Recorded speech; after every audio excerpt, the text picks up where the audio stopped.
You know, there are some names, deep in the shadows of literature, that feel like they shouldn't be spoken out loud. Names that just carry this weight of forbidden knowledge and cosmic dread. Well, today, we're going to dive into one of the most infamous of them all, Abdul Alhazred. Chilling, right? These two lines are basically a cornerstone of cosmic horror. It's an entire, terrifying philosophy packed into a single couplet. The idea that not even death is final, that things are just sleeping, waiting.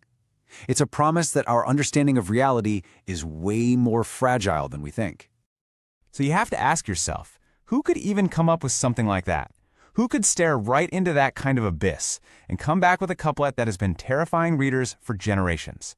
That's the exact question we're digging into. To find the answer, we've got to go back in time, way back. We're looking for a figure who's just shrouded in myth and, well, madness. A man known to history by a single, terrifying title. And look, this wasn't just some casual nickname. This became his legacy. It's an epithet that tells you pretty much everything you need to know about his reputation. The madness here isn't just, being crazy. It's the kind of madness that comes from a mind that has seen way, way too much. The legend itself paints a pretty vivid picture. We're told he was a poet from Yemen, active around 700 AD. He wasn't exactly a follower of the dominant faith of his time, no. He was out exploring ancient ruins, digging for secrets, and worshipping, well, let's just say, unconventional entities with names like Yog-Sothoth and Cthulhu. His search for all this blasphemous knowledge eventually led him here, to the Roba al-Khaliya, also known as the Empty Space. Now this was no spiritual retreat. This was a full-on immersion into a desolate wasteland that was said to be haunted by demons and filled with ancient buried truths. Just think about that for a second. 10 years, a full decade completely alone, surrounded by nothing but sand, wind, and whatever awful secrets that desert was hiding. It was in this crucible of sheer terror and isolation that he supposedly found the knowledge that would come to define his entire life. And of course, that kind of knowledge had to be written down. What he put to paper in his final years in Damascus became his masterpiece, a book so vile, so dangerous, that people have tried to erase it from history again and again and again.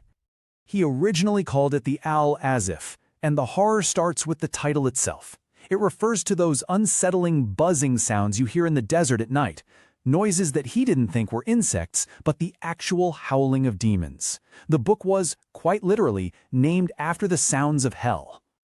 After Al-Hazred's death, the book started on this really perilous journey. You can see it right here.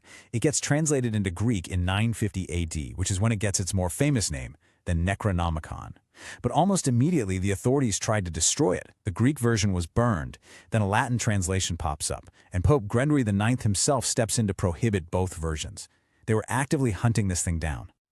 But despite all the banning and the burning, rumors just kept spreading that a few copies survived, locked away in some of the most secure collections on Earth. And look at this list. You've got real-world, prestigious places like the British Museum right next to the totally fictional Miskatonic University Library. That mix of fact and fiction is exactly what makes the legend so powerful. So, what about the guy who started it all?